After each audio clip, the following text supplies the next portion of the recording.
करेंगे। और सवाल क्या है? पहला सवाल, फैमिली क्या है? फैमिली क्या है? फैमिली किसे कहते हैं?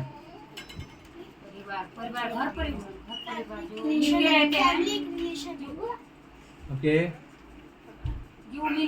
कुछ लोग ऐसे देख रहे हैं तो पहली बार सुनाओ। बात करिए, हम आपको कुछ सिखा नहीं रहे हैं।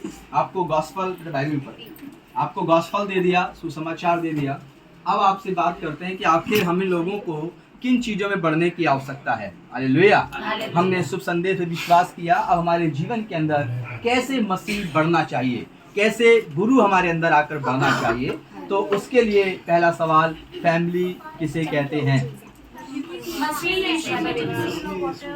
ओके, मसीह फैमिली एक हो गया। ओके, वेरी गुड जी। हाथ खड़ा किया है जॉन साहब ने, बताएं। फैमिली उसे कहते हैं जो परिवार में सब मिलकर के रहे, सुख दुख में साथ रहे, अच्छे बुरे को प्रभु के नाम पे धन्यवाद दे और उसी को फैमिली कहते हैं। सब मिलकर रहें, अच्छे बुरे समय पे एक साथ बने रहें। परिवार किसे कहते हैं? दोनों ही एक ही शब्द हैं, इंग्लिश और हिंदी। सर्व सिस्टर ने हाथ खड़ा किया है, प्रभु आशीष दे। सब मिलकर रहते हैं। ओके, और कुछ बताइए। फैमिली, परिवार। आप बताइए बेटा, हाथ खड़ा कर रहे हैं आप। परिवार पहले तो जो घर के मेंबर्स मिलकर बने होते हैं उसको फैमिली, फिर दूसरा कलीसिया का परिवार। Very good. इस परिवार में क्या कर रहे हैं बेटा? आप लोग प्लीज इधर दिखाइए, लैपटॉप को मत मोड़िए। जो आपसे लैपटॉप मोड़ने के लिए कह रहे हैं उनसे कहीं खड़े हो जाइए अगर कुछ नहीं दिख रहा हो। हालेलुया। तो परमेश्वर का वचन कहता है, समझने की जरूरत और आवश्यकता है। आज का मैसेज है परिवार और प्रलोभन। हालेलुया। कि किस प्रकार आप एक मसीही परिवार के रूप में जाने जाते हैं।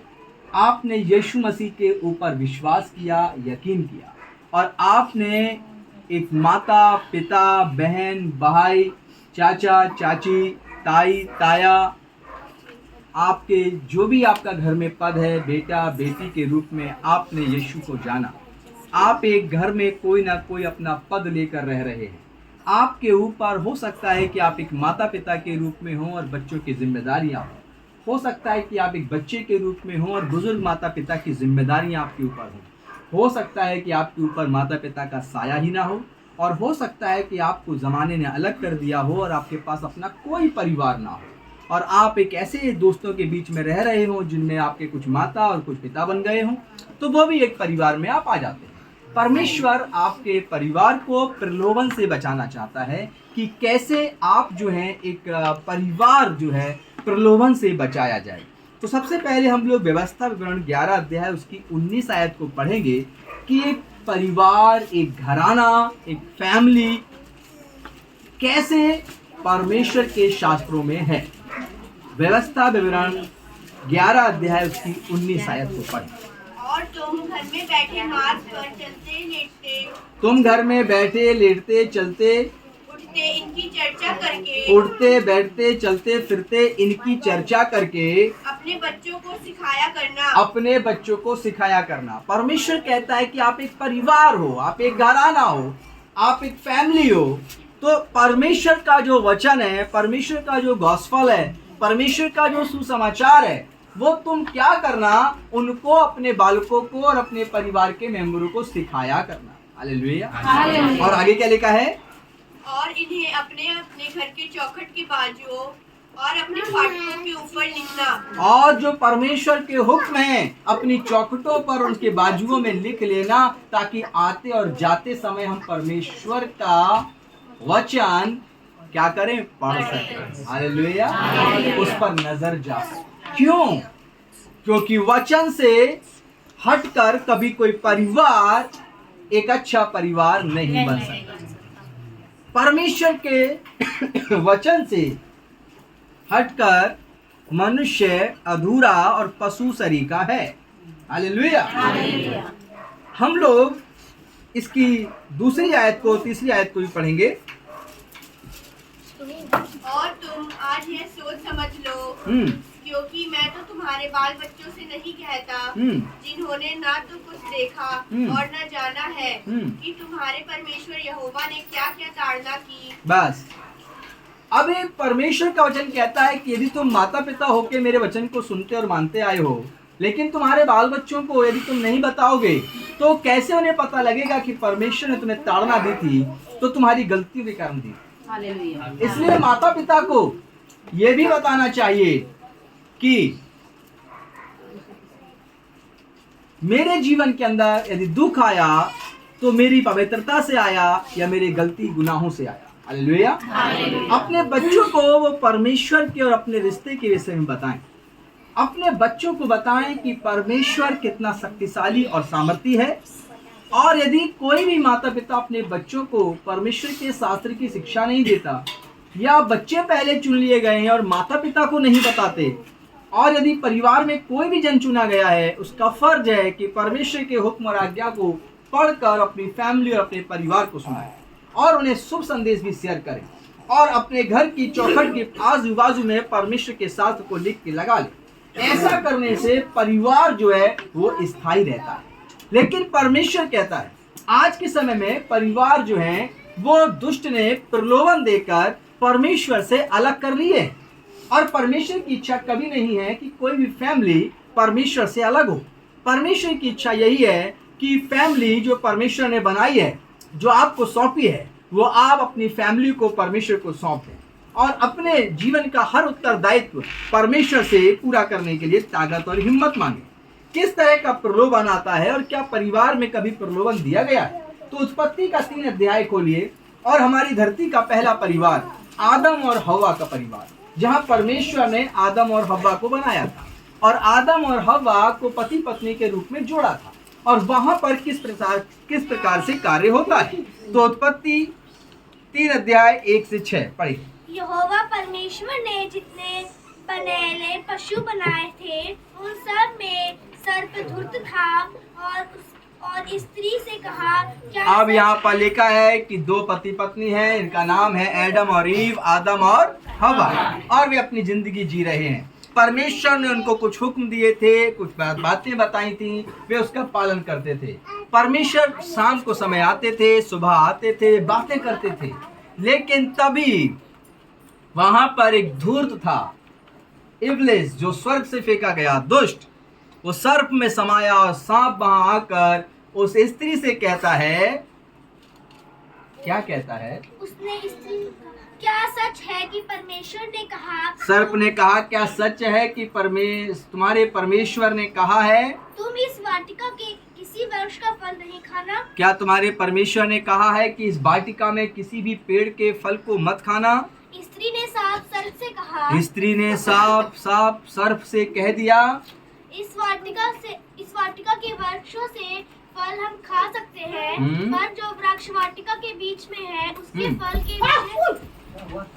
हाँ पढ़ते रहिए। हाँ पढ़िए। लिखा है, मैं पढ़ देता हूँ, मैं बताता हूँ। फिर परमेश्वर ने आदम और हव्वा से कहा कि तुम इस वाटिका के बीचों बीच जो पेड़ है उसके फल को मत खाना। लेकिन परमेश्वर ने आदम और हव्वा को सामर्थ्य दी थी, बुद्धि दी थी, समझ दी थी, हालेलुया हालेलुया, कि वे उस फल को ना छू सकें। लेकिन शैतान आया और आदम और हव्वा के फैमिली में आकर हव्वा को बहका दिया। हव्वा ने वो फल खा लिया, परमेश्वर से वे अलग हो गए। हालेलुया। किससे अलग हो गए? परमेश्वर से। आदम और हव्वा की ज्यादा हम बातें करेंगे नहीं, समय कम है हमारे पास, लेकिन हम बात बताना चाहते हैं कि आदम और हव्वा धरती का पहला परिवार था, और उस पहले परिवार के अंदर क्या चीज ऐसी आई जो वो दोनों के बीच में श्राप आ गया। परमेश्वर ने उनको श्राप दिए, परमेश्वर ने उनको दंड दिए, परमेश्वर ने उन्हें वाटिका से बाहर कर दिया। हालेलुया। क्या चीज थी जो उनके बीच आई थी? और वो चीज थी प्रलोभन। हालेलुया। और प्रलोभन जब उस हव्वा के जीवन में आया तो उसने वही फल खा लिया जो परमेश्वर ने खाने से मना किया था। इसी प्रकार मेरे प्रिय लोगों, आज भी कुछ पाप को ना करने के लिए परमेश्वर ने हुक्म दिया है। सारे इंसानों से कहा है कि तुम कोई ऐसा गुनाह मत करना जिसे करने के लिए परमेश्वर ने मना किया हो, और यदि तुम वो गुनाह करोगे तो निश्चित है कि परमेश्वर से अलग हो जाओ। और परमेश्वर ने ऐसे करके 10 हुक्म दिए थे जो मूसा नबी के द्वारा थे, और वे पढ़े जाए, लोगों को बताए गए। लेकिन जैसे जैसे फैमिलियां बढ़ती चली गई, आदम और हव्वा से आज हम अरबों में पहुंच गए हैं। लेकिन क्या हुआ, आज के 2022 साल पहले फिर भी पाप जगत में था, और वह परिवारों के अंदर जाकर वह शैतान प्रलोभन देता, शराब का, व्यभिचार का, चोरी का, हत्या का, लड़ाई का, झगड़े का, स्त्री का, जमीन का, जायदाद का, और जाने कितने प्रकार के प्रलोभन वह देकर उन परिवारों में लड़ाइयाँ, झगड़े और मृत्यु और हत्याएं को प्रवेश करा देता। और हर तरफ मारकाट, लड़ाइयाँ होने लगी, हर तरफ व्यभिचार होने लगे, हर तरफ हम लोग देखते हैं बलात्कार की घटनाएं होने लगी, और धीरे धीरे हर परिवार में कहीं ना कहीं कोई ना कोई क्रोध, कोई ना कोई एक दूसरे को हानि पहुंचाने वाली घटनाएं आने लगी। हालेलुया। तभी इस जगत के अंदर हम सब के बीच में जो परमेश्वर का वचन था वह नबियों के द्वारा समय समय पर दिया गया, और हम सब के लिए, जैसे कि मैंने अभी सुनाया था और बताया था, कि अभिषिक्त मुक्तिदाता यीशु मसीह को भेजा गया। और यहाँ पर परमेश्वर ने कहा कि जैसे वो एक हुक्म था कि तुम वाटिका के बीचों बीच के पेड़ के फल को मत खाना, वैसे ही परमेश्वर ने एक और हुक्म दिया और कहा, हे मरियम, तू गर्भवती होगी और एक पुत्र जनेगी, जिसका नाम यीशु रखा जाएगा, जो जगत का उद्धार करता होगा। परमेश्वर ने ऐसा क्यों कहा? तो परमेश्वर ने कहा, मैंने जगत से प्रेम किया, इसलिए अपना इकलौता पुत्र जो स्वर्ग में था तुम्हें सबको दे दिया, ताकि तुम सब जब उस पर विश्वास करोगे तो मरोगे नहीं, परंतु अनंत जीवन पाओगे। तो जो परिवार आज के समय में यीशु मसीह के पास रहता है, यीशु मसीह के साथ आ जाता है, यीशु मसीह के द्वारा जीवन प्राप्त कर लेता है, यीशु मसीह की शिक्षाओं पे अपने परिवार को और अपने आप को चलाता है, वो व्यभिचार से, चोरी से, हत्या से, पराई स्त्री गमन से, लुचपन से, क्रोध से और तमाम प्रकार की बुराइयों से छूट जाता है, और वह अपने आप को अलग कर लेता है। और जो परिवार ऐसा कर लेता है और निरंतर परमेश्वर के ज्ञान में बना रहता है, वो हर विपत्ति से बचा रहता है। इसीलिए परमेश्वर ने भजन संहिता 91 में कहा है कि जो परम प्रधान परमेश्वर के छाये स्थान में बैठा रहे, वह सर्वशक्तिमान की छाया में ठिकाना पाएगा। आज भी परिवारों की स्थिति ऐसी हो चुकी है, और परमेश्वर यह देखकर बहुत ही ज्यादा व्याकुल है, और उस व्याकुलता को उन्होंने पवित्र शास्त्र में प्रकट किया, क्योंकि यीशु मसीह एक समय ऐसा आया कि रोया, और यीशु के आंसू निकले। यीशु क्यों रोया था? यीशु मसीह उस परिवार में जहाँ एक व्यक्ति जवान था, और उस जवान बेटे का दो बहनें थीं, मार्था और मरियम। उनके माता पिता नहीं थे, वे 3 लोग थे। और जवान बेटा बीमार होता है और बहनों के सामने मर जाता है। यीशु उस परिवार की व्याकुलता को देखकर जब 5 दिन के बाद वहां पहुंचे, 4 दिन के बाद वहां पहुंचे, तो क्या देखा कि वहां व्याकुलता है। यीशु मसीह ने उस परिवार के दुख को देखकर अपने आंसुओं को रोकने का कोशिश किया, लेकिन रुका नहीं। यीशु रोया। हालेलुया। और मार्था के घर बैठकर यीशु रोया।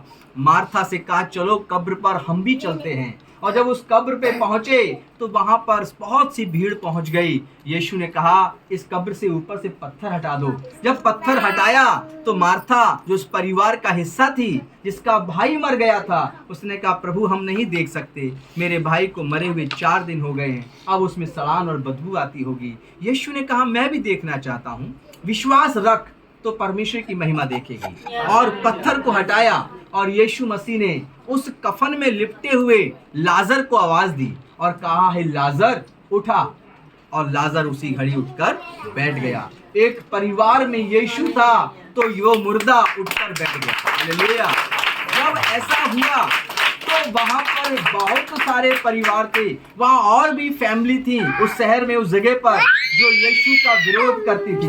बहुत सी फैमिली थी जो यीशु के नाम पर विश्वास नहीं करती थी। लेकिन एक मार्था, मरियम और लाजर का परिवार था जो यीशु मसीह पर विश्वास करता था, और यीशु मसीह उस समय जिंदा और जीवित थे।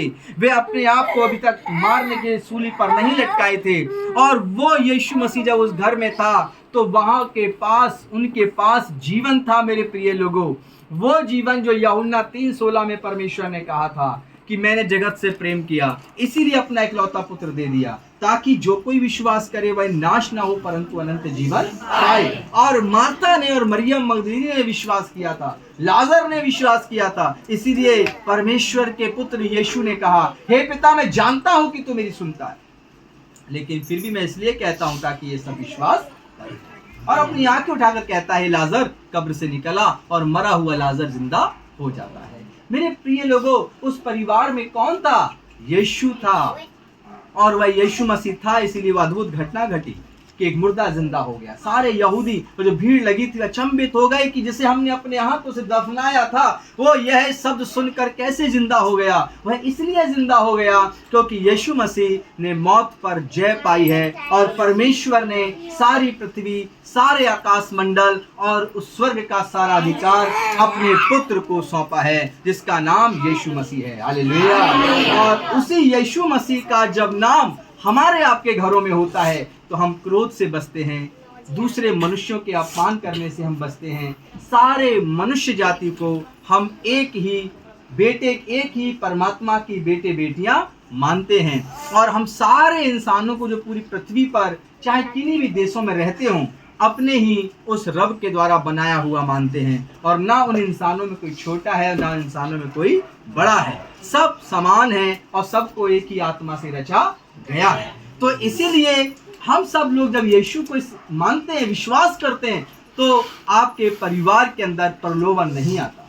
मार्था और मरियम को क्या प्रलोभन नहीं दिया होगा? बहुत सा प्रलोभन दिया गया होगा, और कहा गया होगा कि तुम यीशु को क्यों विश्वास करते हो? उस यीशु पर, इस पर कोई विश्वास नहीं कर सकता। लेकिन वहां पर मार्था और मरियम मगदलीनी ने अपने विश्वास को क्या नहीं किया? कमजोर नहीं होने दिया। आज मेरे प्रिय लोगों, आप एक परिवार के रूप में हैं।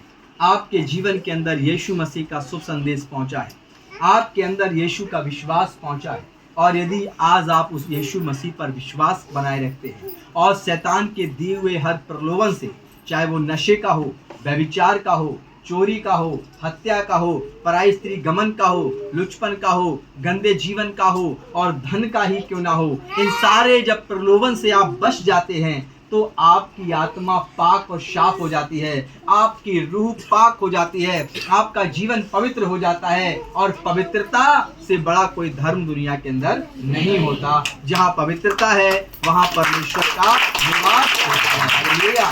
तो इसीलिए गलातियों 5:22 के अंदर परमेश्वर ने कहा है कि इनके विरोध में कोई शास्त्र दुनिया में रचा नहीं गया, क्योंकि पवित्र आत्मा के विरोध में कोई शास्त्र, कोई धर्म नहीं हो सकता, कोई मनुष्य नहीं, कोई भी अवतार नहीं हो सकता। हालेलुया।